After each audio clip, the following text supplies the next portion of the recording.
నాకు రావాల్సిన ఘనత ఏమాయను. నేను యజమానుడనైతే నాకు భయపడు వాడు ఎక్కడ ఉన్నాడు అని సైన్యములకు అధిపతి యెహోవా మిమ్మల్ని అడగగా ఏమి చేసి నీ నామం నిర్లక్ష్య పెట్టుకోమని మీరు అన్నారు. సరిపోతుంది. ప్రార్థన చేసుకుందాం. కృపగల మా దేవ, దయగలిగిన మా తండ్రి, మీకు వందనాలు చెల్లిస్తూ ఉంటున్నాను. మీ మహాకృపను బట్టి ఈ 2024 సంవత్సరము ఈ చివరి ఆదివారం రోజున కూడా మీ పాదాల సన్నిధిలో మేము నిలుచుకుంటుటకు, సంఘముతో కలిసి నాయన మీ నామాన్ని ఆరాధించుటకు, మీ వాక్యాన్ని మేము ధ్యానం చేయడానికి, నేర్చుకోవడానికి, ఈ సన్నిధిలో ప్రార్థించడానికి మీరు మాకిచ్చిన మీ కృపకై మీకు వందనాలు చెల్లిస్తూ ఉంటున్నాను. ఈ మధ్యాహ్న కాల సమయంలో ప్రభువా, మా హృదయాంతరంలో ఎరిగిన దేవుడము, మాకు కావలసిన మీ వర్తమానములను, వాక్య ప్రత్యక్షతను మీ కృపలో మాకు దయచేయమని, చేరవచ్చిన మా అందరితోనూ కూడా ప్రభువా మీ వాక్యం ద్వారా మాట్లాడి మీ నామానికి మహిమగల ప్రభావాలు మీరే మనం తీసుకున్నామని తండ్రి, మీ వాక్యాన్ని చక్కగా వినగలిగిన కృపను, మీ వాక్యాన్ని గ్రహించగలిగిన కృపను, మీ వాక్యానికి విధేయత చూపించగలిగిన జీవితాలను అయా మీ కృప ద్వారా అందరికీ అనుగ్రహించమని, సైతాన్ని శోధనలు మీ నామంలో దూరం చేయమని, మమ్మల్ని అందరినీ మీ కలువరసల రక్త ప్రోక్షణ కింద భద్రపరచుమని యేసు క్రీస్తు సర్వశక్తి గల నామంలోనే ప్రార్థిస్తున్నాము తండ్రి. ఆమేన్, ఆమేన్. ఈ లోకంలో ప్రతి మనిషి కూడా ఘనతను, కీర్తిని ప్రతి మనిషి కూడా కోరుకుంటూ ఉంటారు. ఎవరు కూడా మనుషులు నన్ను అవమానపరచాలి, లేదా మనుషులందరూ నన్ను ధృవీకరించాలి, నాకు ఎటువంటి ఘనతను, గౌరవాన్ని ఇవ్వకూడదు అని ఏ మనిషి కూడా అనుకోడు. లోకంలో పుట్టిన ప్రతి మనిషి కూడా తనకంటూ సమాజంలో ఒక గుర్తింపు ఉండాలని, తనకంటూ ఒక గౌరవం, మర్యాద, ఘనతలు ఉండాలని ప్రతి మనిషి కూడా కోరుకుంటూ ఉంటాడు. ఏ మనిషి కూడా నాకు ఏ గౌరవం వద్దు, ఏ ఘనతలు వద్దు, ఏ మర్యాదలు వద్దు, ఎవరు నన్ను పట్టించుకోవడం వద్దు అనేటువంటి ఆ మనసును ఏ ఒక్కరు కూడా కలిగి ఉంటారు.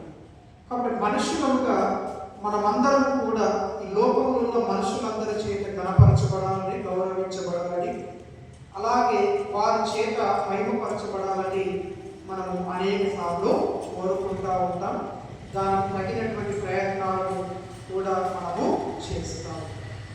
సరే, ఈ ఘనత అనేటువంటిది మరి ఎక్కడ దొరుకుతుంది కదా? అది డబ్బు పెడితే వచ్చేది కాదు. ఒకవేళ అది వచ్చినా కూడా అది ఆర్టిఫిషియల్గా ఉంటుంది తప్ప అది ఉద్యోగపూర్వకంగా వచ్చినటువంటిది ఏమి కాదు. మరి ఈ ఘనత ఎక్కడ దొరుకుతుంది అని మనం చూసినప్పుడు కీర్తనల గ్రంథం 84వ కీర్తన 11వ వచనంలో ఒక మాట మనము చదువుకుందాం. ఈ ఘనత మనకు ఎలా దొరుకుతుంది అని మనం చూసినప్పుడు కీర్తన 84 11వ వచనంలో మనం ఒకసారి చదువుకుందాం.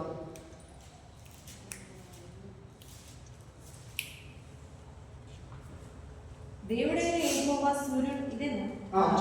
దేవుడైన యెహోవా సూర్యుడు కేడమై ఉన్నాడు. యెహోవా కృపా ఘనతను అనుగ్రహించును. యథార్థంగా ప్రవర్తించు వారికి ఆయన ఏ మేలు చేయకమానడు. అక్కడ మిడిల్లో యెహోవా కృపయు ఘనతయు అనుగ్రహించును అనేటువంటి మాట. అంటే ఈ ఘనత ఎక్కడ దొరుకుతుందట, లేదా కృప ఎక్కడ దొరుకుతుందట అంటే దేవుడి దగ్గరనే కృప దొరుకుతుంది, దేవుడి దగ్గర మనకు ఘనత అనేటువంటిది దొరుకుతుంది అన్న విషయాన్ని మనం అక్కడ చూడాలి. అలాగే 96వ కీర్తన 6వ వచనంలో కూడా అదే మాట మనము చూస్తాం. కీర్తన 96 6వ వచనము, ఘనత ప్రభావములు ఆయన సన్నిధిని ఉన్నవి, బల సౌందర్యంలో ఆయన పరిశుద్ధ స్థలంలో ఉన్నది. సరిపోతుంది. ఘనత ప్రభావములు ఎక్కడ ఉన్నవట అంటే ఆయన సన్నిధిలో ఉన్నవి. కీర్తన 75 6వ వచనంలో కూడా మరొక మాట మనము చూద్దాం. కీర్తన 75 6వ వచనం, తూర్పు నుండి అయినను పడమటి నుండి అయినను అరణ్యము నుండి అయినను హెచ్చు కలుగదు. తర్వాత దేవుడే తీర్పు తీర్పు తీర్చువాడు. తీర్చువాడు, ఆయన తగ్గించును. ఒకరిని తగ్గించును, ఒకరిని హెచ్చించును. అంటే ఘనత అనేటువంటిది దేవుని దగ్గరనే, దేవుని సన్నిధిలోనే అది దొరుకుతుందని, దేవుడు ఒక వ్యక్తిని ఘనపరచగలడు, ఒక వ్యక్తిని తగ్గించగలడు అనేటువంటి విషయాన్ని మనం అక్కడ చూస్తూ ఉన్నాం. లోకంలో కదా, ఒకవేళ ప్రభుత్వం అధికారంలో ఉన్నప్పుడు, ఆ ప్రభుత్వంలో ఉన్నటువంటి నాయకులు అధికారంలో ఉన్నప్పుడు వారికి ఉండేటువంటి ఘనత వేరు, వారికి ఉండేటువంటి ఫాలోయింగ్ వేరు. ఒకవేళ ప్రభుత్వం పడిపోతే, ఆ నాయకులకు ఉన్నటువంటి పదవులు పోతే, ఇక వారికి ఉన్నటువంటి ఆ ఘనత మర్యాద అది వేరే రకంగా ఉంటాయి. ఉదాహరణ సిద్దిపేటలో చూస్తూ ఉంటాం. ఒకప్పుడు బీఆర్ఎస్ ప్రభుత్వం అధికారంలో ఉన్నప్పుడు హరీష్ రావు మరి ఆయన వైద్య ఆరోగ్య శాఖ మంత్రి ఉన్నప్పుడు అసలు ఆయన వస్తే ఆయన ఫాలోయింగ్ వేరే రకంగా ఉండేది. కనీసం 20-30 కార్లు ఆయన వెనకాల వచ్చేటువంటి. ఈరోజు ప్రభుత్వం పోయింది, ఆయన పదవి పోయింది కాబట్టి ఆయన ఏం చేస్తున్నాడు, కనీసం నాకున్న గౌరవం ఎక్కడ కొంచెం కాపాడుకోవాలని చెప్పేసి లోకల్ కౌన్సిల్ వారికి సరే కొంచెం ఎంత అన్నారంట, నాకు ఇప్పుడు పెట్రోలింగ్ లేదు, ఏంటి ఒకటి పోతే ఇచ్చేది పోతుందని చెప్పేసి వెనకాల 4 కార్లు పెట్టుకుంటే ఏదో 2 కార్లు వెనకాల అట్లా వస్తాము. అంటే ఒక వ్యక్తి అధికారంలో ఉన్నప్పుడు, పదవిలో ఉన్నప్పుడు ఆయన ఉండేటువంటి గౌరవ మర్యాదలు వేరు. ఒకవేళ ఆయన తృణీకరించబడ్డప్పుడు, పదవిలో లేనప్పుడు ఆయన ఉండేటువంటి గౌరవ మర్యాదలు వేరు అనేటువంటి విషయాన్ని కూడా మనం అక్కడ గమనించవచ్చు. అంటే దేవుడు ఒక వ్యక్తిని తగ్గించగలడు, ఒక వ్యక్తిని దేవుడు గణపరచగలడు. అది దేవుడి చేతిలో ఉన్నది అనేటువంటి విషయాన్ని మనం ఇక్కడ గమనించాలి. అలాగే బైబిల్ గ్రంథంలో మనం చూసినప్పుడు, బైబిల్ గ్రంథంలో కొంతమంది దేవుడి చేత గణపరచబడిన వారు ఉన్నారు. అలాగే బైబిల్లో కొంతమంది భక్తులు లేదా రాజులు, రాజ్యాధికారాలు చేసినటువంటి వారు దేవుడి చేత తునీకరించబడిన వారు కూడా ఉన్నట్లుగా మనము చూస్తాం. దేవుడు బైబిల్ గ్రంథంలో ఒక వ్యక్తిని నేను ఎప్పుడు గణపరుస్తాను అని అన్నాడు అని మనం చూసినప్పుడు, సమూయేలు గ్రంథంలో మనం చూస్తాం కదా, 2వ అధ్యాయం 30వ వచనంలో నన్ను గణపరచు వారిని నేను గణపరుస్తాను, నన్ను తృణీకరించు వారు తృణీకారమందుదురు అనేటువంటి మాట అక్కడ దేవుడు మాట్లాడుతాడు. అంటే సౌలు విషయంలో దేవుడు అక్కడ మాట మాట్లాడుతున్నాడు. మీరు అమాలేకుల మీద యుద్ధానికి వెళ్ళండి, ఏమి లేకుండా నాశనం చేసి రండి దేవుడు సౌలుతోటి చెబితే, సౌలు అక్కడికి వెళ్ళిపోయి అక్కడ ఉన్నటువంటి మంచి కొవ్విన పశువులు, దూడలు అవన్నీ కూడా తీసుకొని వస్తారు. అలాగే అమాలేకుల రాజు కూడా తీసుకొని వస్తారు. ఆ తర్వాత సమూయేలు ప్రవక్తను పంపించి దేవుడు ఆయనతో మాట్లాడినప్పుడు, మరి సౌలు నాకు సంపూర్ణంగా విధేయత ఆయన చూపించలేదు, నా మాట పైన లోబడలేదు, నా మాటను ఆయన లెక్క చేయలేదు, ఆయన నన్ను గణపరచలేదు, ఆయన నాకు విలువనివ్వలేదు, ఆయన నన్ను మహిమపరచలేదు కనుక ఇగో సౌలు రాజ్యాధికారి నేను తీసేస్తా ఉన్నాను దేవుడు మాట్లాడిన సందర్భంలో ప్రభు ఏమంటారు, నన్ను గణపరచే వారిని నేను గణపరుస్తాను, నన్ను తృణీకరించిన వారు తృణీకారము నొందుతారు అని అక్కడ మనము చూస్తూ ఉన్నాం. అలాగే మలాకి గ్రంథం 1వ అధ్యాయం 6వ వచనం మనం చదువుకుంటున్నప్పుడు అక్కడ దేవుడు ఏమంటాడంటే, కుమారుడు తన తండ్రిని గణపరుస్తాడు కదా, అలాగే దాసుడు యజమానుని గణపరుస్తాడు కదా, మరి నేను మీకు తండ్రినైతే నాకు రావలసిన ఘనత ఏది? నేను ఒకవేళ మీ యజమానులను మీరు పిలుస్తూ ఉన్నారు కదా, మరి నాకు భయపడేవాడు ఎక్కడ అని దేవుడు ఇశ్రాయేలు ప్రజలను ఆయన ప్రశ్నిస్తూ ఉన్నారు. వారు నోటితో దేవుని తండ్రి అని ఆరాధిస్తూ ఉన్నారు, లేదా వారు నోటితో దేవుని మా ప్రభువు, మా యజమానుడు, మేము ఆయన దాసులం, ఆయన సేవకులం, ఆయన పరిచారకులం అని చెప్పేసి అంటూ ఉన్నారు.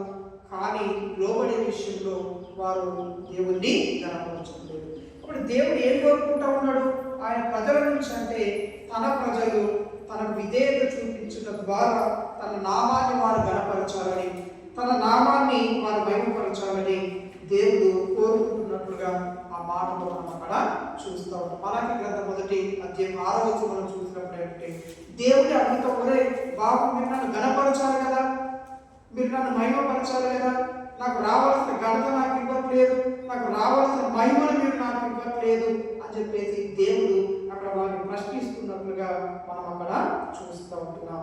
కాబట్టి ఈ మధ్యాహ్న కాలంలో మనమందరం ఆయన పిల్లలమే, ఆయన మన తండ్రి.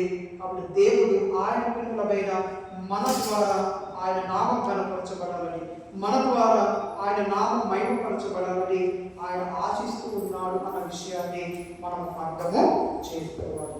బైబిల్ గ్రంథంలో మరి దేవుడు కొంతమంది రాజులను ఆయన కనపరిచినట్లుగా మనము మాట్లాడుకున్నాం కదా. మరి దేవుడు కనపరిచినటువంటి రాజుల్లో ఒక రాజు ఎవరు అని మనం చూసినప్పుడు దానియేలు గ్రంథంలో నెబుకద్నెజరు అనేటువంటి రాజు గురించి మనం ఎక్కువగా చదువుతూ ఉంటాం. దానియేలు గ్రంథంలో మనం చూసుకున్నప్పుడు 2వ అధ్యాయము 37వ వచనంలో దేవుడు నెబుకద్నెజరు అనేటువంటి రాజులకు ఆయన బబులోను మహా సామ్రాజ్యానికి రాజుగా అతన్ని చేసి దేవుడు అతని నామాన్ని గణపరిచినట్లుగా మనము చూస్తాం. దానియేలు గ్రంథం 2వ అధ్యాయము 37వ వచనము.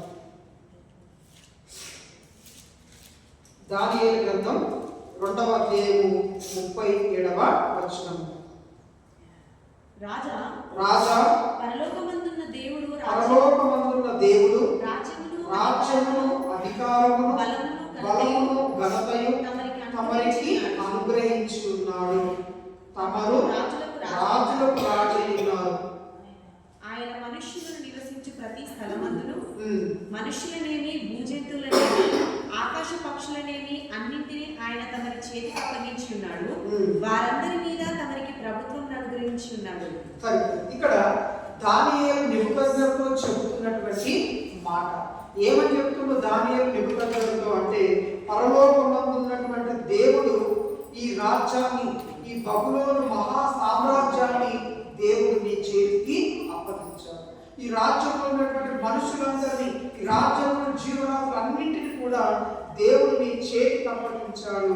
నీవు రాజులకు రాజుల దేవుడు నిన్ను బబులోను మహా సామ్రాజ్యాధిపతి దేవుడు నిన్ను గణపరిచాడు అని చెప్పేసి అక్కడ దానియేలు నెబుకద్నెజరుతో చెబుతూ ఉన్నాడు. ఇప్పుడు అదే నెబుకద్నెజరుకు దేవుడు ఘనతనిచ్చినటువంటి ఆ దేవుడే ఒకానొక సమయంలో నెబుకద్నెజరు యొక్క ఘనతను దేవుడు తీసివేసినట్లుగా మనకు చూస్తూ ఉంటాం. దానియేలు గ్రంథం 5వ అధ్యాయము 20వ వచనము. దానియేలు 5వ అధ్యాయము 20వ వచనము. అయితే అతడు మనసును అతిశయించి బలాత్కారము చేయుటకు అతని హృదయమును కఠినము చేసుకొనగా దేవుడు అతని ప్రభుత్వం అతని యొద్ద నుండి తీసివేసి అతని ఘనతను పోగొట్టేది. అప్పుడు అతడు మానవుల యొద్ద నుండి తరమబడి పశువుల వంటి మనస్సు గలవాడాయను. మహోన్నతులకు దేవుడు మానవుల రాజ్యములలో ఏలుచు ఎవరిని స్థాపింపగోరునో వారిని స్థాపించినని అతడు తెలుసుకుని వరకు అతడు అడవి గాడిదల మధ్య నివసించుచు పశువులే గడ్డి మేయచు ఆకాశపు మంచు చేతి తడిసిన శరీరం గలవాడాయను. ఒకానొక రోజున దేవుడు అతని అధికారాన్ని తీసివేసినట్లుగా అతడు మనస్సును అతిశయించి మరి అతని యొక్క హృదయాన్ని కఠినం చేసుకున్నప్పుడట దేవుడు అతని ప్రభుత్వాన్ని అతని యొద్ద నుండి తీసివేసి అతనికి ఉన్నటువంటి ఘనతను దేవుడు తీసేశాడు. కాబట్టి నెబుకద్నెజరుకు అధికారం ఇచ్చింది ఆయనే, నెబుకద్నెజరుకు ఘనతను కలుగ చేసింది దేవుడే. కానీ ఒకానొక రోజున ఆ నెబుకద్నెజరు ఆయన అతిశయించినప్పుడు, అతను గర్వించినప్పుడు ఆ 4వ అధ్యాయం 30వ వచనంలో ఆయన ఏమని అతిశయిస్తాడని మనం చూసినప్పుడు దానియేలు గ్రంథం 4వ అధ్యాయం 30వ వచనంలో రాజు బబులోనును ఈ మహా విశాల పట్టణము నా బలాధికారమును నా ప్రభావ ఘనతను కనపరుచుటకై నా రాజధాని నగరముగా నేను కట్టించినది కదా అని తనలో తాను అనుకొనగా.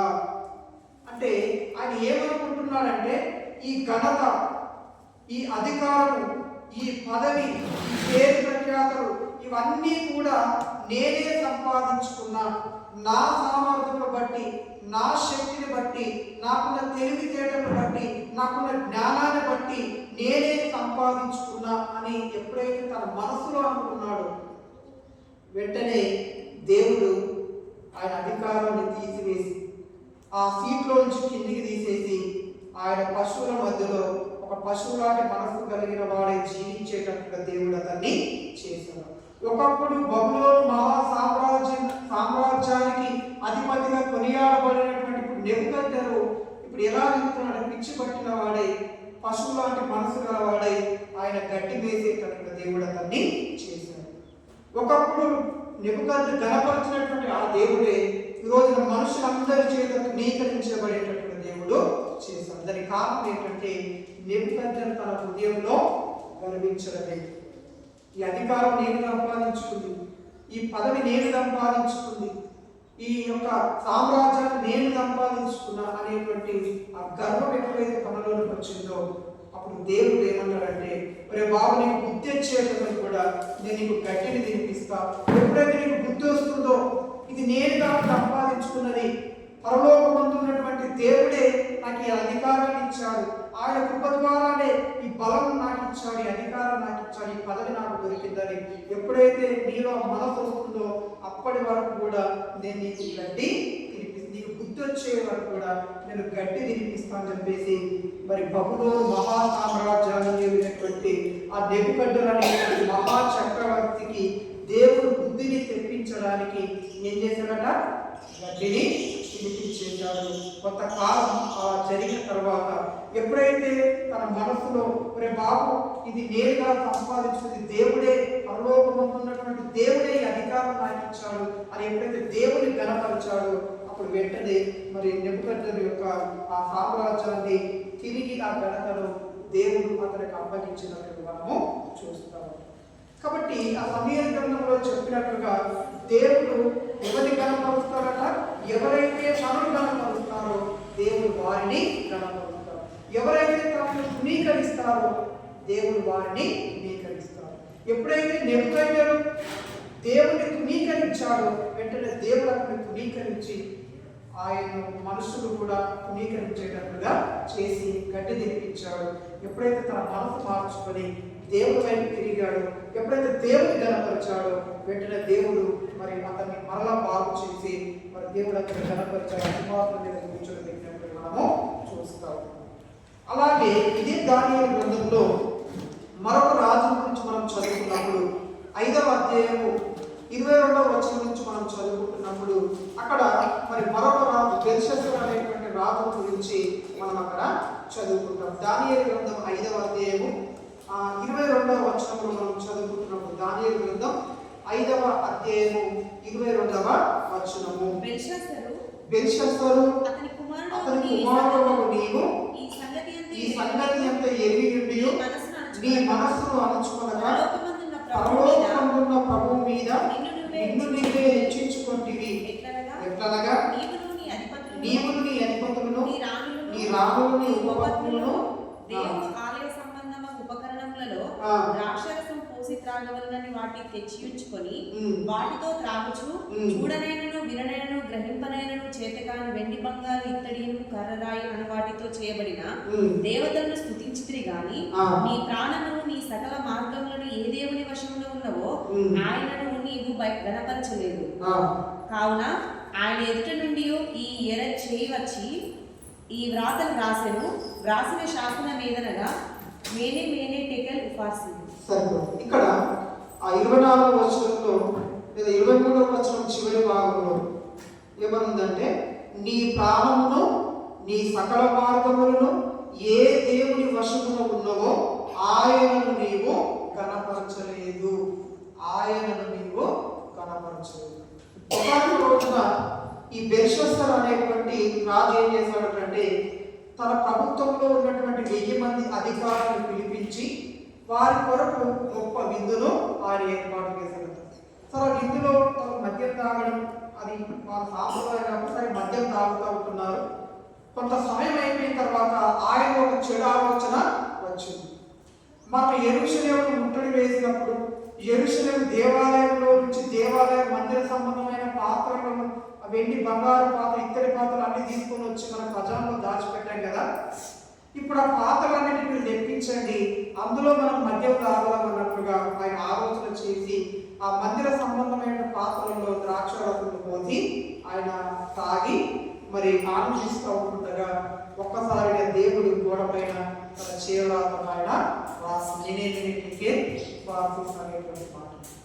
కాబట్టి ఎప్పుడైతే ఆ చేయి ఆయన గోడ పైన రాయడం ఎప్పుడైతే కనిపించిందో అప్పుడు వెంటనే బెల్షస్సరు యొక్క హృదయంలో కలవరం భయం అనేటువంటిది స్టార్ట్ అయిపోయింది.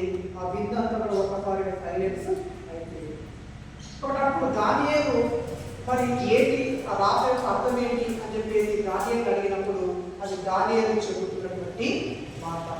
నువ్వు దేవుణ్ణి గణపరచలేదు, ఆయన నామాలను గణపరచలేదు, ఆయన నామాలను గుణీకరించావు, ఆయన నామాలను తగ్గించావు కనుక ఈ రాత్రే నీ ప్రాణం పోతుంది, ఈ రాత్రి నీ సామ్రాజ్యం కూడా కోల్పోతుంది, బబులోను మహా సామ్రాజ్యం అంతమైపోతుందని చెప్పేసి అక్కడ మరి దానియేలు బెల్షస్సరుతో చెబుతాడు. ఆ తర్వాత బెల్షస్సరు అదే రాత్రి ఆయన అంతమైపోతాడు, బబులోను మహా సామ్రాజ్యం కూడా అంతమైపోతుంది. తర్వాత మాదీయ పారసీక రాజ్యం అనేటువంటిది వస్తా ఉంటుంది. కాబట్టి ఎప్పుడైతే ఒక వ్యక్తి దేవుని గణపరుస్తాడో ఆ వ్యక్తిని దేవుడు గణపరుస్తాడు. అది ప్రభుత్వం కావచ్చు, ఒకవేళ వ్యక్తి కావచ్చు, ఒక అధికారి కావచ్చు. ఎవరైతే దేవుని గణపరుస్తారో దేవుడు వారిని గణపరిచేటువంటి దేవుడు. ఎవరైతే దేవుని తృణీకరిస్తారో ఆయన మామూలు వ్యక్తి కావచ్చు, ఒక అధికారి కావచ్చు, ఒక ప్రభుత్వమే కావచ్చు, ఒక సామ్రాజ్యమే కావచ్చు, అవన్నీ కూడా దేవుని అధికారం కింద ఉన్నాయి. మనుషులందరూ, ప్రభుత్వాలు, అధికారులు, సామ్రాజ్యాలు, మహాసామ్రాజ్యాలు అన్నీ కూడా ఆయన అధికారంలో, ఆయన ఆధీనంలో ఉన్నాయి కనుక ఒక్క రాత్రిలో బబులోను మహాసామ్రాజ్యాన్ని దేవుడు అంతం చేశాడు. తర్వాత మాదీయ పారసీక సామ్రాజ్యం ఉనికిలోకి వచ్చింది. కాబట్టి నెబుకద్నెజరు దేవుడు ఒకానొక సమయంలో గణపరిచాడు, కానీ ఆయన ఒకానొక సమయంలో దేవుడు తృణీకరించినప్పుడు దేవుడు అతన్ని తృణీకరించాడు. ఎప్పుడైతే ఆయన బుద్ధి వచ్చిందో పెట్టిన దేవుడు మళ్ళీ అతన్ని గణపరిచాడు. బెల్షస్సరు ఎప్పుడైతే దేవుని నామాన్ని గణపరచలేదో దేవుడు అతను తృణీకరించాడు, అతని సామ్రాజ్యాన్ని తీసివేసినట్లుగా మనం అక్కడ చూస్తూ ఉంటాం. అలాగే ఇది రాజుల యొక్క సంగతి. అసలు దేవుడు మనల్ని ఎందుకు పుట్టించాడు, దేవుని లోకంలో మనల్ని పుట్టించడానికి గల కారణం ఏంటి అని మనం ఆలోచన చేసినప్పుడు దానికి జవాబుగా యెషయా గ్రంథం 43వ అధ్యాయం 7వ వచనంలో మనము ఒక మాట చదువుకుందాం. యెషయా గ్రంథం 43వ అధ్యాయం 7వ వచనం.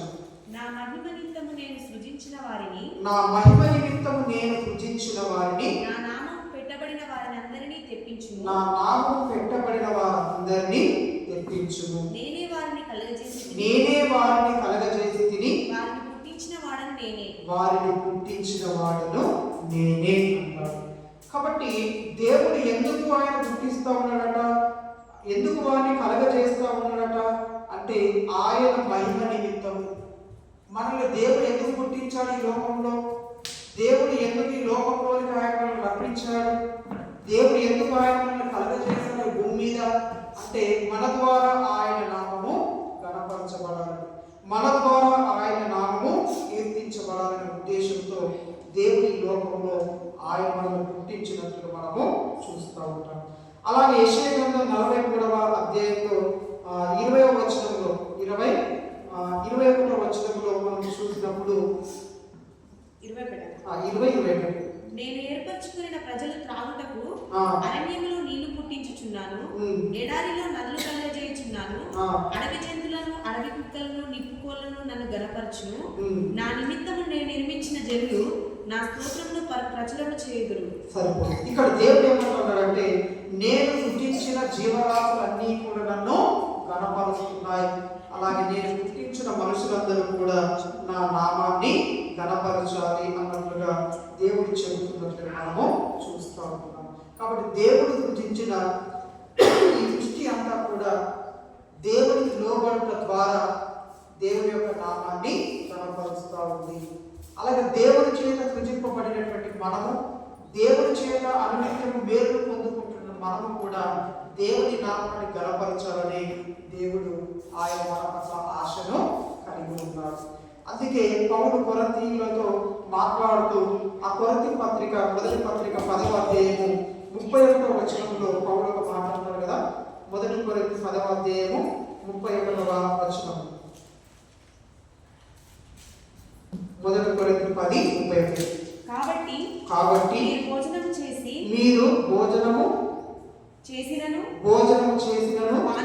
పానము చేసినను మీరేమి చేసినను సమస్తమును దేవుని మహిమ కొరకు చేయుడి అనేటువంటి మాట.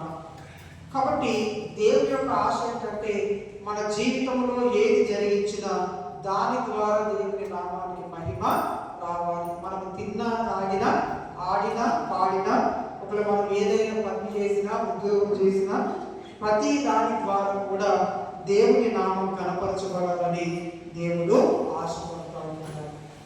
అందుకే పౌలు తన జీవితంలో ఒక చక్కని తీర్మానాన్ని ఆయన చేసుకుంటాడు. ఫిలిప్పీలకు రాసిన పత్రిక 1వ అధ్యాయం 19వ వచనంలో పౌలు తన జీవితంలో చేసిన ఒక మంచి తీర్మానాన్ని మనం అక్కడ చూస్తాం. ఫిలిప్పీ పత్రిక 1వ అధ్యాయం 19వ వచనం. నేను ఏ విషయంలోనూ సిగ్గుపడక ఎప్పటి వలనే ఇప్పుడును పూర్ణ ధైర్యముతో బోధించట వలన నా బ్రతుకు మూలముగానైనా సరే చావు మూలముగానైనా సరే క్రీస్తు నా శరీరమందు ఘనపరచబడునని నేను మిగుల అపేక్షించుచు నిరీక్షించుచున్న ప్రకారముగా సరిపోతుంది. ఇక్కడ పౌలు తన జీవితంలో చేసుకున్నటువంటి ఒక మంచి తీర్మానం ఏంటి అంటే, నా బ్రతుకు మూలముగానైనా సరే, నా చావు మూలముగానైనా సరే ఏం కావాలట? క్రీస్తు ఘనపరచబడాలి. ఒకరోజు వరంగల్ ఏరియాలో దుగ్గొండి మండలం వెంకటాపురం అనే గ్రామం. సరే, అక్కడికి మా ఫ్రెండ్ గాలిపల్లి మహేష్ కొత్తగా పెళ్లి చేసుకొని సేవకు పోయాడు. ఆయన పోయి 1 రోజులు కూడా కాలేదు, అందులో ఒక విశ్వాసం చచ్చిపోయాడు. సరే, ఇప్పుడు కొత్తగా పెళ్ళి అయిన జంట కదా, వాళ్ళ తాతను ఏం చేయాలి, కొత్తగా పెళ్లి చేస్తున్నారు, సాగు చేస్తుందా అని చెప్పేసి వాళ్ళ తాత ఏదో మొత్తం మీద అంటే, అప్పుడు నాకు పెళ్లి కాలేదు కాబట్టి నాకు ఫోన్ చేసింది, మా సంఘంలో విశ్వాసం చచ్చిపోయాడు, సమాధి కార్యక్రమం చేయాలి, నువ్వు రా అని చెప్పేసి ఫోన్ చెప్తే నేను పోయింది. సరే, ఆయన పోయిన తర్వాత ఆయన పేరు సాంసన్ మొత్తం మీద. సరే, పొద్దున పోతే సాయంత్రం అయింది, ఇంకా డెడ్ బాడీ రావట్లేదు. నేను మెల్లగా ఏం జరిగింది, అసలు ఎట్లా తెచ్చుకుని ఏం సంగతి ఏదంటే, వీడు పెద్ద రౌడీ షీటరు, మొత్తం మీద 2 గుంపులు ఏదో ఉంటే వేరే ఆపోజిషన్ గ్రూప్ కూడా వీడు వేసేసింది మొత్తం మీద అని చెప్పేశారు. తర్వాత సాయంత్రం మీద మొత్తం మీద అక్కడికి తీసుకొచ్చారు డెడ్ బాడీ.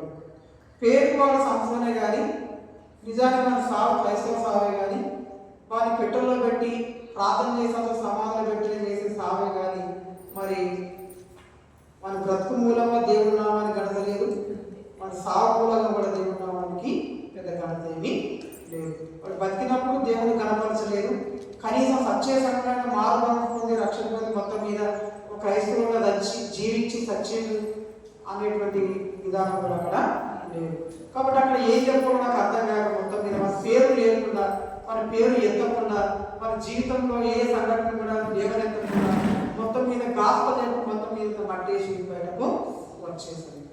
కాబట్టి అక్కడ ఏది చెప్పడానికి ఏమీ లేదు కదా. ఒకప్పుడు వాడు పాపి, ఒకరు మారుమనసు పొంది, ఒకప్పుడు రౌడీ షీటర్లు కావచ్చు, దొంగ కావచ్చు, వ్యభిచారి కావచ్చు, నరాంతకుడు కావచ్చు, విగ్రహాలు కావచ్చు కదా, వాడు లంచగొండి కావచ్చు, ఏదైనా కావచ్చు, మొత్తం మీద వాడు మారుమనసు పొంది రక్షణ పొంది వాడు జీవితాన్ని మార్చుకున్నాడు. ఏదో గాస ప్రభు ఆయుష్కాలం నిండిపోయింది, వాడు ఇచ్చింది, మొత్తం మీద చనిపోయింది, ఆ రకంగా ఉంటే మొత్తం మీద సాగులో ఏదో సువార్త చెప్పి మన జీవిత సాక్ష్యం చెప్పి దేవుని నామాన్ని అక్కడ కనపరచవచ్చు. కానీ ఇప్పుడు వాడు పుట్టింది క్రైస్తవ కుటుంబంలోనే, పెట్టింది క్రైస్తవుల పేరే, కానీ వాడు బ్రతికింది లోకంలో మనుషుల కంటే ఈయనగా, వాడు అలానే బ్రతకలే, అలానే తెచ్చాడు. కాబట్టి ఇప్పుడు వాడి సాగు రోజున దేవుడు కనపరిచే ఒక అవకాశం అక్కడ లేదు. కాబట్టి ఇక్కడ పౌలు ఏమంటాడంటే, నా బ్రతుకు మూలముగానైనా సరే, నా చావు మూలముగానైనా సరే క్రీస్తు నా శరీరమును ఘనపరచబడవలనని నేను మిగుల అపేక్షించుచు నిరీక్షించుట ప్రకారం అని చెప్పేసి అక్కడ పౌలు అంటాడు. ఇప్పుడు ఆయన జీవితంలో ఒక తీర్మానం చేసుకున్నాడు, నేను బ్రతికినంత కాలం నా బ్రతుకు ద్వారా దేవుని నామానికి ఘనత రావాలి. ఒకవేళ నేను చనిపోతే నా చావు ద్వారా కూడా దేవుని నామం కనపరచబడాలి. ఇది పౌలు తన జీవితంలో చేసుకున్నటువంటి ఒక మంచి తీర్మానం. అలాగే మధ్యాహ్న కాలంలో దేవుని పిల్లలుగా మన జీవితంలో కూడా పౌలు లాంటి తీర్మానాలు మనం చేసుకుంటే మన ఆధ్యాత్మిక జీవితానికి అది ఎంతో క్షేమాన్ని కలగజేసేటువంటి ఒక మంచి తీర్మానం. కాబట్టి దేవుని మహాకృపను బట్టి సంవత్సర కాలం గడిచిపోతా ఉంది. చివరి ఆదివారంలోనికి మనము అడుగు పెట్టాం కదా, ఇంకో బుధవారం అనుకుంటాం, మళ్ళీ న్యూ ఇయర్లో కూడా మనము అడుగు పెట్టబోతూ ఉంటున్నాం. సరే, ఈ సంవత్సరం ఎలా గడిచిపోయిందో, ఈ సంవత్సర కాలంలో ఎలా బ్రతికావు, ఈ సంవత్సర కాలంలో నీ బ్రతుకు ద్వారా దేవుని నామాన్ని ఘనత వచ్చిందా, కీర్తి కలిగిందా, ఒకవేళ దేవుని నామం అవమానపరచబడ్డదా, అవన్నీ విషయాలు పక్కన పెడదాం, పరిశీలన చేసుకుందాం. కనీసం ఈ నూతన సంవత్సరంలో నేను ప్రభువా నీ మహాకృపను బట్టి ఈ చివరి ఆదివారం వరకు నన్ను నడిపించాలి. ఒకవేళ నీ కృప నా మీద ఉంటే, ఒకవేళ నూతన సంవత్సరం నన్ను నడిపించగలిగితే, ఆ నూతన సంవత్సరం కృప ద్వారా అడుగు పెట్టగలిగితే, మరొక సంవత్సరాన్ని కృప ద్వారా నాకు దయాకిరీటంలో దయచేస్తే, కనీసం ఆ నూతన సంవత్సరంలోనైనా నా బ్రతుకు మూలంగానైనా సరే, నా చావు మూలంగానైనా సరే నీ నామాన్ని గణపరుస్తాను ప్రభు, నీ నామాన్ని ప్రేమకరంగా నేను జీవిస్తానని ఒక తీర్మానాన్ని ప్రభు సన్నిధిలో ఈ మధ్యాహ్న కాలంలో మనం చేసుకుంటే అది మన ఆధ్యాత్మిక జీవితానికి చాలా మంచిది అన్న విషయాన్ని కూడా మనం జ్ఞాపకము చేసుకుందాం. అలాగే దేవుని యొక్క నామాన్ని ఏ విధంగా మనం కనపరచవచ్చు అని మనం చూసినప్పుడు బైబిల్ గ్రంథంలో అనేక రకాలు మనం అక్కడ చూస్తాం. కీర్తనల గ్రంథం 69వ కీర్తన 30 వచనంలో మనం చదువుతున్నప్పుడు, కీర్తన 69:30 ఏ విధంగా దేవుని నామాన్ని మనము కనపరచవచ్చు. కీర్తన 69:30 కీర్తనలతో నేను దేవుని నామమును స్తుతించెదను,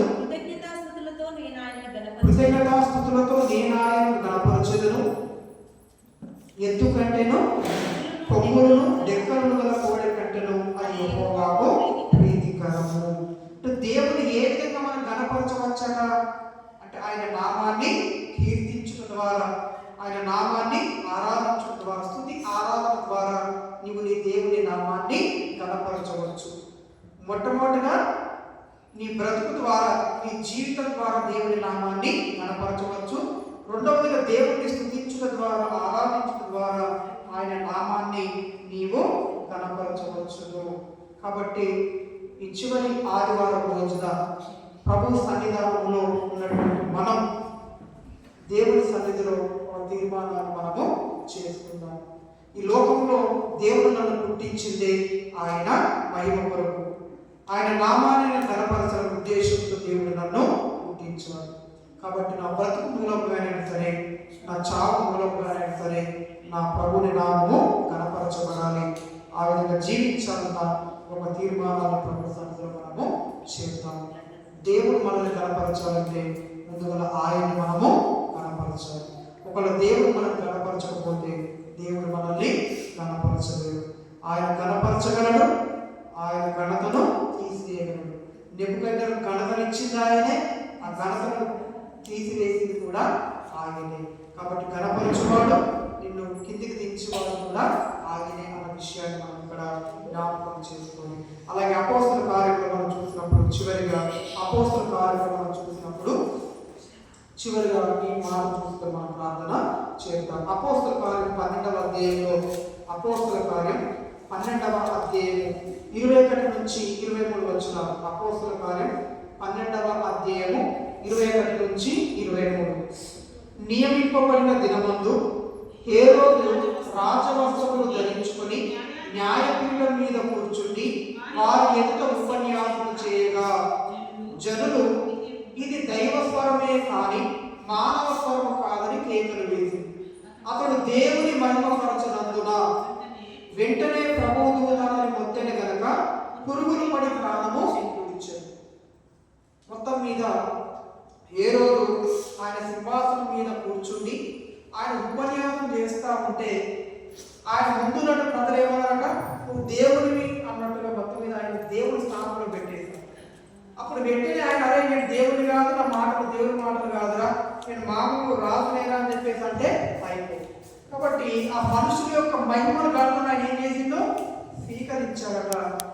ఆయన దేవుని గణపరచలేదు కాబట్టి దేవుడు ఏం చేశాడంటే వెంటనే ప్రభు దూత అతన్ని మొత్తని కనుక పురుగులు పడి చచ్చాడు. మాలో పురుగులు ఎప్పుడు పడతాయి? చచ్చిన తర్వాత కనీసం 4-5 డేస్ ఉన్నా, కనీసం 3-4 డేస్ ఉన్నా, కానీ వెంటనే ఆయన పురుగులు పడి చచ్చినట్లుగా. ఎందుకు? ప్రభు యొక్క నామాన్ని మహిమపరచలేదు, దేవుని మహిమను ఆయన దొంగిలించాడు కాబట్టి వెంటనే దేవుని యొక్క ఉగ్రత మరి ఆయన మీదికి వచ్చినట్లుగా మనం అక్కడ చూస్తూ ఉంటాం. అలాగే రోమాపత్రిక 2వ అధ్యాయం 17-24 వచనాలు లేదా 1 సమూయేలు గ్రంథం 2:29లో దేవుడు ఏలి అనేటువంటి ఒక యాజకుడికి ఏమంటాడంటే, నీవు నాకంటే ఎక్కువగా నీ కుమారుడు నీవు గొప్ప చేసావు అంటాడు. నీవు నాకంటే ఎక్కువగా నీ కుమారులను నీవు గొప్ప చేశావు అని చెప్పేసి అంటాడు. అంటే నువ్వు నా మాట కంటే ఎక్కువ నీ పిల్లల మాటలకి నువ్వు విలువలో ఇచ్చావు. వాళ్ళు ఇష్టానుసారంగా జీవించిన, ఇష్టానుసారంగా దేవుడి కార్యక్రమం అన్ని మందిరంగా జరిగించిన నువ్వు పట్టనట్లుగా ఉన్నావు. కాబట్టి ఏమంటారంటే నీ సంతానం వయకాలమున చనిపోతారు నీ పిల్లలు అని చెప్పేసి మరి అక్కడ దేవుడు ఏలితో మాట్లాడినట్లుగా మనం అక్కడ చూస్తూ ఉంటాం. కాబట్టి ఏలి కుమారుడు యొక్క ప్రవర్తన ద్వారా దేవునికి అపకీర్తి మరి కలిగినప్పుడు దేవుని యొక్క ఉగ్రత వారి పైన దిగివచ్చినట్లుగా మనం అక్కడ చూస్తూ ఉంటాం. తర్వాత దానియేలు యొక్క ముగ్గురు స్నేహితులు అగ్నిగుండంలో పడవేయబడేటువంటి సందర్భం వచ్చినప్పుడు వాళ్ళు ఏమంటారంటే, మేము ఏ దేవుని కూడా మేము నమస్కరించాము. ఒకవేళ మా దేవుడు రక్షించినను రక్షించకపోయినను మేము మాత్రం నిలబెట్టిన ప్రతిమకు మేము నమస్కారము చేయం అని చెప్పేసి వారు అక్కడ దేవుణ్ణి గణపరిచినట్లుగా అన్యరాజు ఎదుట. ఆ తర్వాత అన్యరాజు దేవుని గణపరిచాడు. ఆ అన్యరాజ్యంలో ప్రజలందరూ కూడా దేవుణ్ణి గణపరిచినట్లుగా మనం అక్కడ చూస్తాము. కాబట్టి ఎప్పుడైతే మీరు దేవుని కోసం నిలబడి దేవుని నామాన్ని వారు గణపరిచినప్పుడు ఆ తర్వాత రాజ్యంలో రాజు దేవుని గణపరిచినట్లుగా ఆ ప్రజలందరూ కూడా దేవుణ్ణి గణపరిచినట్లుగా మనం అక్కడ చూస్తూ ఉంటాం. కాబట్టి మధ్యాహ్న కాల సమయంలో దేవుడు ఆయన నామాన్ని మనం గణపరచాలని, ఆయన నామానికి మన మహిమను తీసుకొని రావాలని ఆ ఉద్దేశంతో ఈ లోకంలో ఆయన మనల్ని పుట్టించాడు. ఆయన మహిమ కోసమే ఆయన ఈ లోకంలోనికి దిగి వచ్చి తన ప్రాణాలు బలిగా అర్పించి తన రక్తాన్ని వెలగా చెల్లించి ఆయన నన్ను ఆయన మహిమ కోసము కోరుకున్నాడు. కాబట్టి మన బ్రతుకు మూలంగా సరే, మన చావు మూలంగా సరే ఆ దేవుని యొక్క నామం మహిమపరచబడాలి. మనం భోజనం చేసినను, పానము చేసిన, మరేది చేసినట్టు కూడా ప్రతి దాని ద్వారా దేవుని నామానికి మహిమ రావాలి. అలాగే దేవుడు గణపరచువాడు, అలాగే తృణీకరించువాడు కూడా. ఆయన గణపరిస్తే ఆయన మనల్ని గణపరుస్తాడు. ఒకవేళ నీవు ఆయన తృణీకరిస్తే నీ జీవితాన్ని కూడా తృణీకారంలో ఆయన నెట్టివేసేటువంటి దేవుడు. కాబట్టి మధ్యాహ్న కాల సమయంలో ఈ యొక్క నూతన సంవత్సరం చివరి ఆదివారం అడుగుపెట్టినట్టు మనం ఒకసారి మనం పరిశీలన చేసుకుందాం. ఈ సంవత్సర కాలంలో మన జీవితం ఎలా ఉంది, మన బ్రతుకు ఎలా ఉంది, దేవుని గణపరిచామా, దేవుని నామాన్ని మహిమకరంగా మనం బ్రతికామా, ఒకవేళ దేవుని నామాన్ని అవమానపరిచే జీవితం మనం జీవించామా, ఒకసారి మనం పరిశీలన చేసుకుందాం. ప్రభువా, నీ కృప ద్వారా సంవత్సర కాలం అంతా నువ్వు నడిపించావు.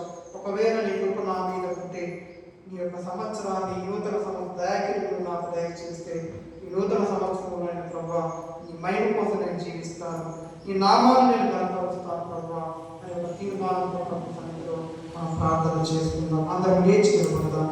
ప్రభు సన్నిధిలో మనం ప్రార్థన చేద్దాం.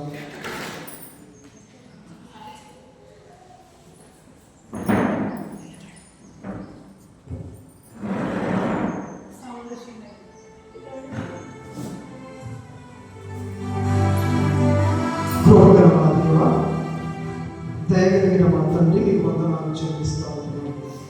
నేను మీకు తండ్రినైతే నాకు రావాల్సినది ఏది?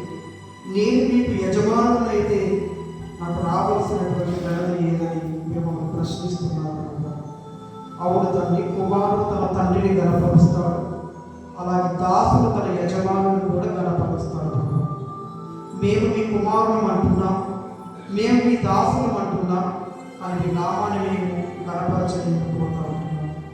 తండ్రి, ఈ సంవత్సర కాలంలో ఎన్నోసార్లు ఎన్నో విధాలుగా మీ నామాన్ని మేము గణపరచలేకపోయాం ప్రభు.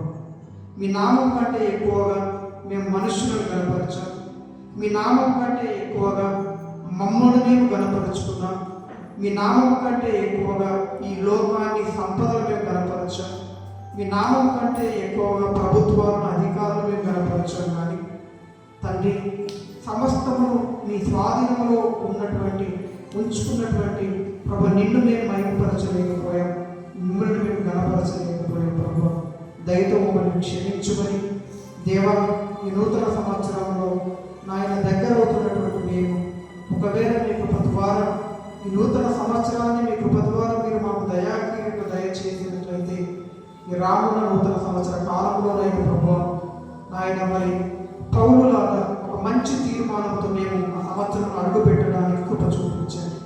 నా బ్రతుకు మూలంగానైనా సరే, నా చావు మూలంగానైనా సరే, క్రీస్తు నా శరీరమందు గణపరచబడాలని ఆయన అపేక్షించినట్లుగా, నిరీక్షించినట్లుగా తండ్రి అటువంటి మంచి తీర్మానంతో ఈ నూతన సంవత్సరంలోనే మేము ప్రవేశించగలిగినట్లుగా మీ కృపను మాకు దయచేయమని ప్రార్థిస్తున్నాం తండ్రి. మేము భోజనం చేసిన, పానం చేసిన, మరేది చేసిన ప్రభు సమస్తముని మహిమ కోసం చేయగలిగినట్లుగా కృప చూపించమని వేడుకొనుచున్నాం తండ్రి. మేము తినిన, తాగిన, ఆడిన, పాడిన, మేము పని చేసిన ప్రతి దాని ద్వారా నా తండ్రి మీ నామం గణపరచబడాలి, మీ నామం కీర్తించబడాలి, మహిమపరచబడాలి ప్రభు. అటువంటి మనసుతో, అటువంటి ఆలోచనతో నూతన సంవత్సరంలో అడుగుపెట్టి నా తండ్రి ప్రభు ఆ విధంగా జీవించడానికి కావలసిన కృపణ సామర్థ్యాన్ని మీరు మాకు దయచేయమని ప్రార్థిస్తున్నాం తండ్రి. ఈ లోకంలో అందరి మనుషులాగా మేము కూడా గణపరచబడాలని, మేము కూడా గౌరవింపబడాలని, మేము కూడా గౌరవ మర్యాదలు కలిగిన వారుగా జీవించాలని ఆశపడతా ఉంటున్నాం. అయితే ప్రభువా, కృపయు ఘనతయు మీ పాదాల చేత దొరుకుతుందని, ఐశ్వర్యం గొప్పతనం మీ సన్నిధిలో ఉంటుందని మీరు సెలవిచ్చారు ప్రభు.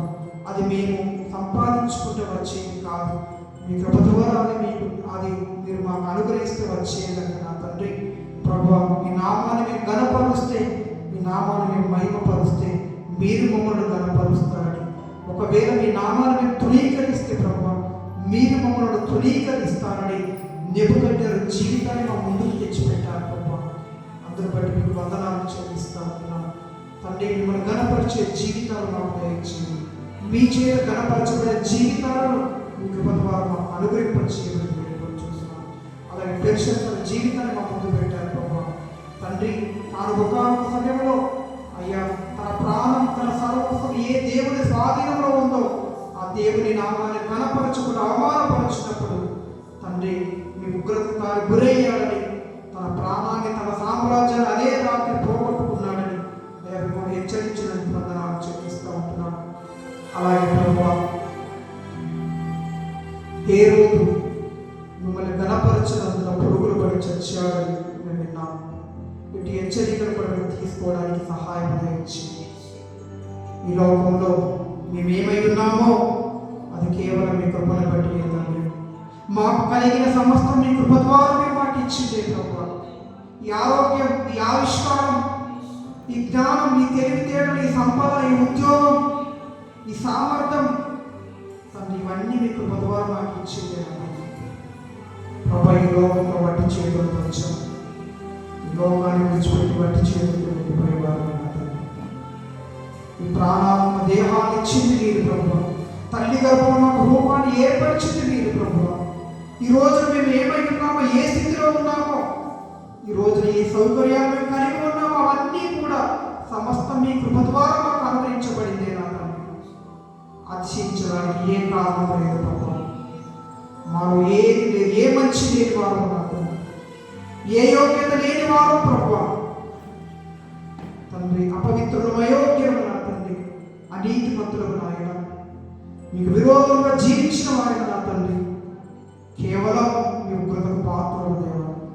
అట్టి మాయలను మీరు కృప చూపించి మీ ప్రాణాన్ని మా కొరకు బలిగా అర్పించి మీ రక్తాన్ని వెలుగా చెల్లించి మమ్మల్ని కొనుక్కొని మీ సంఘంలో సభ్యులను చేర్చుకొని మీ బిడ్డలు మాకు అధికారం ఇచ్చి అన్ని విషయాల్లో మీ కృపను మాయలో కుమ్మరిస్తూ ఈ లోకంలో బ్రతకడానికి, ఈ లోకంలో భక్తి చేయడానికి కావలసిన వాటన్నిటిని మీ కృప ద్వారా మాకు సమకూరుస్తూ మీ మహాకృపను బట్టి సంవత్సర కాలం అంతా మమ్మల్ని నడిపించి చివరి ఆదివారం లోనికి మమ్మల్ని నడిపించిన ఈ ప్రేమను బట్టి మీకు వందనాలు చెల్లిస్తాము తండ్రి. మేము మట్టివారు నా తండ్రి, నీటి బుడగలాంటి జీవితాలు కలిగిన వారు ప్రభు. మేము అతిశయించడానికి ఏ కారణం లేదు నా తండ్రి. ఒకవేళ మేము అతిశయించాలంటే మీ నామమును బట్టి, మీ కృపను బట్టి, మీరు ఇచ్చిన రక్షణ భాగ్యాన్ని బట్టి, మీరు మా ఇంట్లో కుమ్మరించిన మీ కృపా కనికరమును బట్టి మేము ఆశ్రయించే అవకాశం ఉంది. కానీ మమ్మల్ని బట్టి ఆశ్రయించడానికి ఏ కారణం, ఏ మంచి, ఏ యోగ్యత లేదు నా తండ్రి. కాబట్టి మా బ్రతుకు కాలం అంతా దేవా అనేక సార్లు మాకున్న అధికారాలను చూసుకున్నాం, మాకున్న ధనమును చూసుకున్నాం, మాకున్న అందమును చూసుకున్నాం, మాకున్న సౌకర్యాలను చూసుకున్నాం, మాకున్న తెలివితేటలను చూసుకున్నాం, అనేక సార్లు ఆశ్రయిస్తూ ఉంటున్నాం. కానీ అవన్నీ అనుగ్రహించింది మీరేనని తండ్రి మిమ్మల్ని కనపరచలేకపోతూ ఉంటున్నాం. ప్రభు ఏ రోజు తనకు అధికారం ఇచ్చింది మీరని, తనకు శక్తియుక్తుల సామర్థ్యాన్ని ఇచ్చింది మీరని, తనకు జ్ఞానాన్ని ఇచ్చింది మీరని తాను తెలుసుకోలేక మీ నామాన్ని కనపరచలేకపోయాడు. మనుషులు, ప్రజలు నీవు దేవుడు అన్నప్పుడు ఆ ఘనతను, మీకు రావాల్సిన ఘనతను, మహిమను అతను దొంగిలించాడు, పురుగులు పడి చచ్చిపోయాడు. తండ్రి మా జీవిత కాలంలో అనేక సార్లు మమ్మల్ని మనుషులు ఘనపరచాలని చూసినప్పుడు, ఆ మనుషులు మీకు రావాల్సిన మహిమను వారు మాకు ఆపాదించాలని చూసినప్పుడు మమ్మల్ని మేము తగ్గించుకొని, మమ్మల్ని మేము తునీకరించుకొని సమస్తమైన మహిమ గణత ప్రభావమును మా దేవుడమైన మీకే చెల్లించినట్లుగా అట్టి మనస్సును, అట్టి హృదయాన్ని తండ్రి మేము మాకు దయచేసి ప్రార్థన చేస్తూ ఉంటున్నాం. తండ్రి కృప చూపించండి. ఈ నూతన సంవత్సర కాలంలో పౌలు చేస్తున్న మంచి తీర్మానం ఆయన మేము కూడా మా జీవితంలో చేసుకోవడానికి కృప చూపించండి. మా బ్రతుకు మూలంగానే సరే, మా చావు మూలంగానే సరే, మేము నమ్మిన దేవుడు కనపరచబడాలి, మేము నమ్మిన మా దేవుని నామం కనపరచబడాలి, మహిమపరచబడాలి. ఇటు మంచి తీర్మానంతో తండ్రి నూతన సంవత్సరంలో అడుగు పెట్టడానికి మేము సిద్ధపడగలగా మీ కృపను ఆయనలో చూపించుకొని, ఇద్దరు రాలేని వారు మీ కృపను జ్ఞాపకం చేసుకోండి. తండ్రి మీ కృపను వారికి మంచి ఆరోగ్యం ఆశ్రయం ఇచ్చి, ముఖ్యంగా సువార్తల అమ్మని మీ కృపను జ్ఞాపకం చేసుకోండి. అయ్యా మీ కృప ద్వారా ఇంతకాలం ఆయన ఆయుష్ ఇచ్చి తను బ్రతికింప చేసిన వందనాలు, తను విరుముట్టి బాగు చేసిన వందనాలు చెల్లిస్తాను. తండ్రి ఇంకా సంపూర్ణమైన స్వస్థత అనిపించి మీ చిత్తమైతే తాను ఈ నూతన సంవత్సర కాలంలో ఆరోగ్యవంతురాలు మందిరంలోకి వచ్చి సంఘంతో కలిసి ఆరాధన పాల్గొంటున్నట్లుగా వికృపడానికి, అలాగే విజయకం కూడా వికృపను జ్ఞాపకం చేసుకోమని, తన ముట్టి బాగు చేయాలి, సంపూర్ణమైన స్వస్థత నుంచి ఆరోగ్య శక్తిని వికృపడానికి ఇవ్వమని, తన భర్త పిల్లలకు మారుమనస రక్షణ ఇచ్చి ప్రార్థిస్తుంటున్నాను. అలాగే తండ్రి నూతనంగా మరి క్రిస్మస్ రోజు వచ్చిన కుటుంబం కొరకు ప్రార్థిస్తుంటున్నాను. మీ చిత్తమైతే వారు నడిపించడం వేడుకొచ్చుకుంటున్నాను. మహిళల చౌ కుటుంబాన్ని మీ కృపలో దర్శించండి, మీ రక్షణలో నడిపించండి, మీ సన్నిధికి తీసుకోవాలి దేవా. కవిత చెల్ల కుటుంబాన్ని కృపలో జ్ఞాపకం చేసుకొని మీ రక్షణలో నడిపించుకొని, మీ సన్నిధిలో నడిపించుకొని వేడుకొచ్చుకుంటున్నాను. సాయపర మైసే బాబు కృపలో జ్ఞాపకం చేసుకుని చాలా ఆశీర్వాదాలు మీ మహిమ కోసం అంతవరకు అని వాడుకోండి. ఇతర కుటుంబాలు అలాగే అక్క కుటుంబానికి మారుమనస రక్షణ వహించేది కాపులమ్మని మీ కృపలో జ్ఞాపకం చేసుకుని చాలా ఆశీర్వాదాలు తన సంతానం అందరికీ రక్షణ భాగ్యాన్ని దయచేది. అలాగే మా మచ్చలను కూడా మీరు జ్ఞాపకం చేసుకున్నాం. అమ్మకు మంచి ఆరోగ్యం ఆశీర్వదించేది తండ్రి అంతవరకు మీరు నడిపించుకొని, అలాగే తమ్ముడిని అలాగే నా చిన్న కుటుంబానికి చేతులు పెడతా ఉంటున్నాను. మీ మహిమ కోసం అని వాడుకోండి. అలాగే చిన్న వాళ్ళ కుటుంబానికి చేతులు అప్పగిస్తూ ఉంటున్నాం. మీరు రక్షణ నడిపించి మీ నామకాన్ని కొరకు ఆ కుటుంబానికి వాడుకోండి. అలాగే నన్ను నా కుటుంబానికి మేము కోసం వాడుకోండి. అలాగే గ్రామంలో తండ్రి మీరు జగత్తు పునాది వేయబడుతుంది.